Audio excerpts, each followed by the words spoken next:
पिछले पार्ट में हमने देखा था कि जायचन होंगजू को उसके ऑफिस में ड्रॉप करता है। अब आगे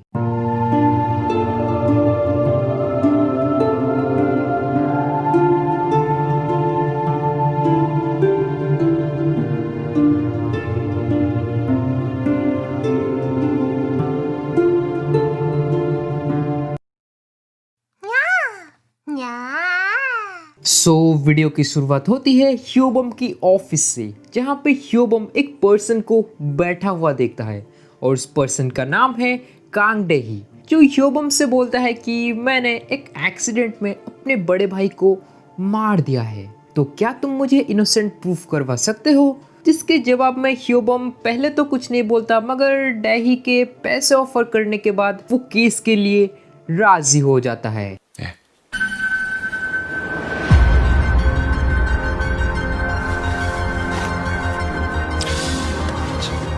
मीनवाइल हमें जायचन के सपने दिखाए जाते हैं, जहाँ पे जायचन होंगजू के हाथ पकड़कर सोया हुआ था, बट जब उसकी नींद खुलती है वो बहुत जोर से चीखता है, क्योंकि उसे पता चलता है वो होंगजू नहीं बल्कि अपने भाई के हाथों में सो रहा था। देन जायचन और उसके छोटे भाई मिलकर होंगजू के रेस्टोरेंट में ब्रेकफास्ट खाने जाते हैं, जहाँ पे होंगजू के मॉम उसकी लेजी पर्सनैलिटी के बारे में बात करते हैं और इस आग में घी डालते हुए जायचन बोलता है कि तुम्हें घर के एटिक्वेट्स के बारे में मुझसे कुछ सीखना चाहिए। बट यहाँ पे उसका छोटा भाई बोलता है कि तुम तो होंगजू से भी बहुत बड़े लेजी हो, जो दिन भर सिर्फ सोफे में लेटा हुआ रहता है। और यहाँ पे होंगजू बोलती है कि उसने सपने में देखा था कि जायचन कभी कभी अपने कपड़े साफ नहीं करता, और तो और वो दिन भर चिप्स खाते हुए सिर्फ कॉमिक्स बुक्स रीड करता है और घर के सारे काम उसका छोटा भाई करता है। देन ऑफिस में जाके जायचन को पता चलता है कि डेही के केस में हाइमिन, जो कि एक प्रोसिक्यूटर है, ह्योबम के अगेंस्ट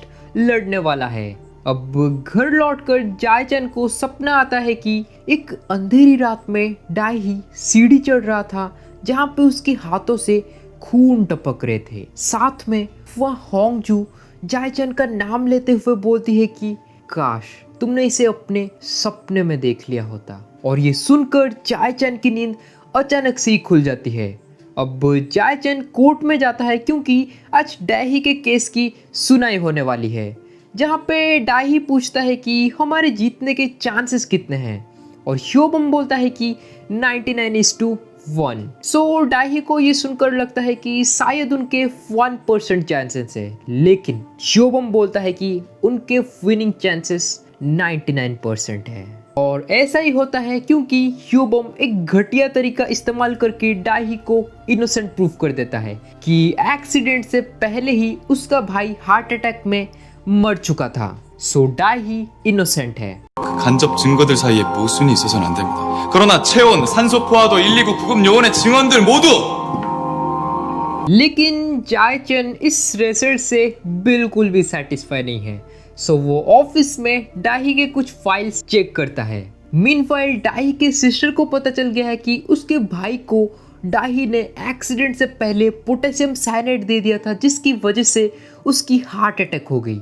डाही अपने सिस्टर को मारने ही वाला होता है कि वहाँ फूटैक और होंगजू आ जाते हैं, बट उनको देख के डाही फूटैक के ऊपर चाकू से अटैक कर देता है और वो होंगजू एंड उसके सिस्टर को मारने ही वाला होता है कि फूटैक पीछे से उसके पांव पकड़कर होंगजू को यहाँ से जाने के लिए बोलता है, जिसके बाद होंगजू डाही के सिस्टर को पकड़कर सीधे छत के ऊपर चली जाती है, जहाँ पे वो बोलती है कि काश जायचन इसे अपने सपने में देख लिया होता।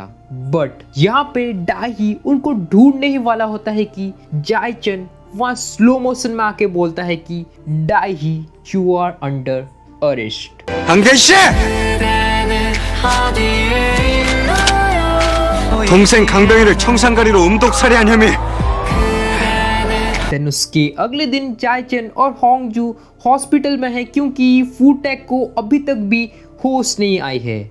अब थोड़ी देर बाद फूटैक को होश आता है, जहाँ पे जायचन बोलता है कि इस पर डाही बिल्कुल भी छूटने नहीं वाला है, क्योंकि उसका केस मैं हैंडल कर रहा हूँ। देन ऑफिस में जायचन ह्योबम से टकराता है और उनके बीच थोड़ी सी बहस होती है, जहाँ पे ह्योबम बोलता है कि माई today could be your tomorrow. और ये डायलॉग को जब मैंने पहली बार सुना था, मैं हमेशा अपने स्कूल में जाके पढ़कू दोस्त से बोलता था, माई today could be your tomorrow. Anyway, drama में वापस आते हैं, जहाँ पे चायचन डाही को इंटरोगेट करके गिल्टी प्रूफ कर देता है, जिसके बाद हमें पास्ट के कुछ फ्लैशबैक्स दिखाए जाते हैं कि उस मोटरसाइकिल एक्सीडेंट के बाद जायचन के फादर उसके ऊपर काफी डिसअपॉइंट थे, लेकिन उसके फादर के एक जूनियर ऑफिसर आके जायचन को काफी मोटिवेट करते हैं। बट करंटली जायचन को याद नहीं आ रहा कि आखिर वो जूनियर ऑफिसर था कौन, लेकिन आप उस जूनियर ऑफिसर को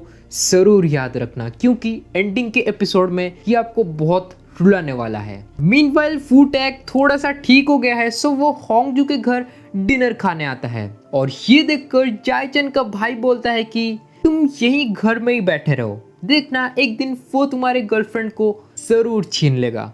जिसके रिप्लाई में जायचन बोलता है, गर्लफ्रेंड मेरी? अब उसी दिन के रात में फूटैक को होंगजू कॉल करके बोलती है कि एक आर्चर का मर्डर सस्पेक्ट फूटैक के घर आने वाला है, और उसके कॉल को एंड करने के बाद फूटैक एक अजीब सी स्माइल करके बोलता है कि तुम यहाँ क्यों आए हो। जहाँ पर हमें पता चलता है कि मर्डर सस्पेक्ट हैक्यंग फूटैक का फ्रेंड है, लेकिन हैक्यंग फूटैक से बोलता है कि अगर तुमने मुझे इनोसेंट प्रूफ नहीं किया तो मैं तुम्हारे सीक्रेट सबको बता दूंगा। जिसके बाद फूटैक अपना रेजिग्नेशन लेटर हैक्यंग के हाथों पकड़ा देता है और इसी बीच पुलिस आके हैक्यंग को अरेस्ट कर देती है। मीनवाइल हमें किसी के सपने में दिखाया जाता है कि फूटैक होंगजू को थैंक्स करने के लिए उसे हक करता है, और ये किसी और का सपना नहीं बल्कि जायचन का सपना है, जो अपने भाई से पूछता है कि क्या आजकल हक करना कॉमन हो चुका है,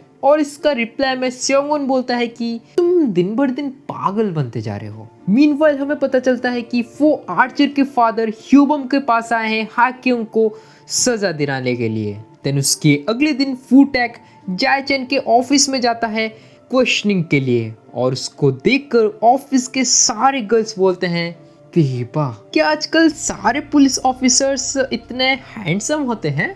अब फूटैक को क्वेश्चनिंग करने के बाद जायचन इंक्लूडिंग उसके मैक्सिमम ऑफिस मेंबर्स को लगता है कि हैक्यंग इनोसेंट है। अब क्वेश्चनिंग के बाद हमें पास्ट के एक फ्लैशबैक्स दिखाए जाते हैं, जहाँ पे हमें पता चलता है कि जिस आदमी ने जायचन के फादर को मारा था उसी ने ही होंगजू के फादर को भी मारा था, और साथ में उस किलर का छोटा भाई वो जूनियर कॉप होता है। बैक टू प्रेजेंट, जायचन और होंगजू उस आर्चर के केस के बारे में बात कर रहे होते हैं कि होंगजू बोलती है, तुम्हें देखकर मुझे एक लड़के की याद आती है। अब होंगजू घर में आके सो रही थी कि वो सपने में देखती है जायचन उसकी तरफ चलकर आने के टाइम उसके पेट से काफी खून निकल रहे हैं। जिसके बाद होंगजू रोते रोते अपने सपने से जागती है। साथ में वो आधी रात में ही जायचन के घर उससे मिलने चली जाती है। मीनवाइल हमें पता चलता है कि पब्लिक जायचन पर काफी गुस्सा है, क्योंकि वो उस आर्चर का केस हैंडल कर रहा था और वो आर्चर ओलंपिक में कोरिया की तरफ से कम्पीट करने वाली थी। अब जायचन और चीफ चोई मिलकर आर्चर के घर जाते हैं उसके ब्लड सैंपल ढूंढने के लिए, लेकिन उनको घर से तो कुछ नहीं मिलता, तो वो गार्बेज फेंके जाने जगह पर उसके घर की वैक्यूम क्लीनर ढूंढने आते हैं, क्योंकि उसके वैक्यूम क्लीनर में उसका थोड़ा सा खून लग गया था।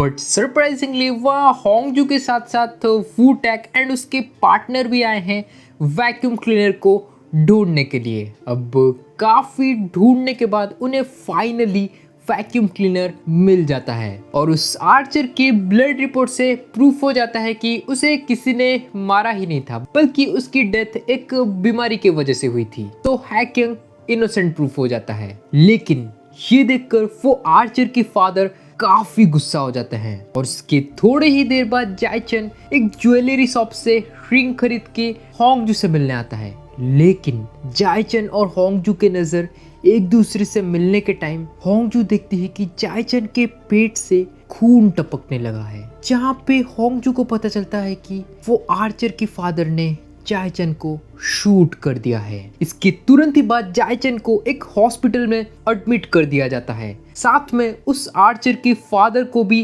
अरेस्ट कर लिया गया है। सो घर लौटकर होंगजू जायचन के वो रिंग बॉक्स ओपन करती है जिसमें लिखा होता है कि मुझे याद आ गया कि उस दिन मेरे डैड के फ्यूनरल में वो गर्ल तुम थी।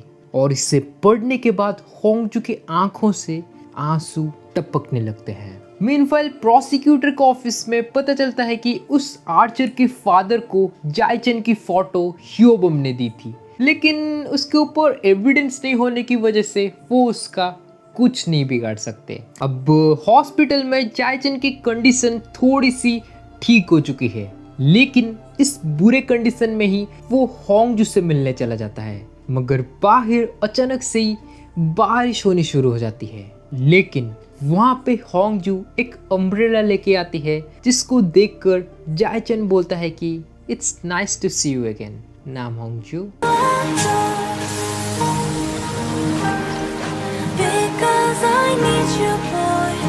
फाइल उसी बारिश वाली रात में ह्योबम प्रोफेसर मून से मिलता है, जो बोलते हैं कि उन्होंने गुस्से में आके अपने टीचिंग असिस्टेंट का गला दबा के लिफ्ट से नीचे फेंक दिया है और उसे ब्रेन डेड डिक्लेयर कर दिया गया है। इसको सुनने के बाद ह्योबम पूछता है कि क्या वहाँ कोई विटनेस था, जिसके जवाब में प्रोफेसर बोलते हैं कि मैं श्योर तो नहीं हूँ, लेकिन सीढ़ी में मैंने एक बच्चे की हैट देखी थी। अब हॉस्पिटल में वापस आते हैं जहाँ पे जायचन अपने प्रोसिक्यूटर बैच को एक बच्चे को दिखा के शो ऑफ करता है। साथ में हमें पता चलता है कि वो किड प्रोसिक्यूटर सॉन का बेटा है।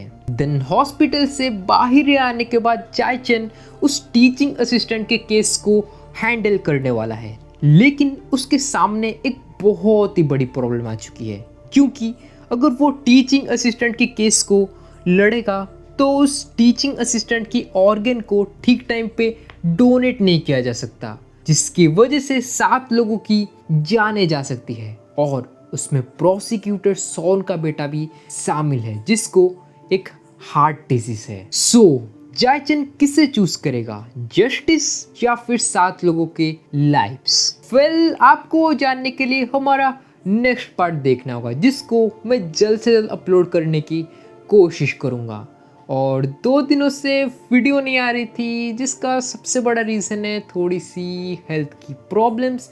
साथ में मैं कुछ नए ड्रामास देख रहा था जिसके ऊपर मैं तुरंत ही वीडियो बनाने वाला हूँ। सो इस पर एम रखते हैं वही 200 लाइक्स का। So smash that like button. No, demolish that f***ing like button.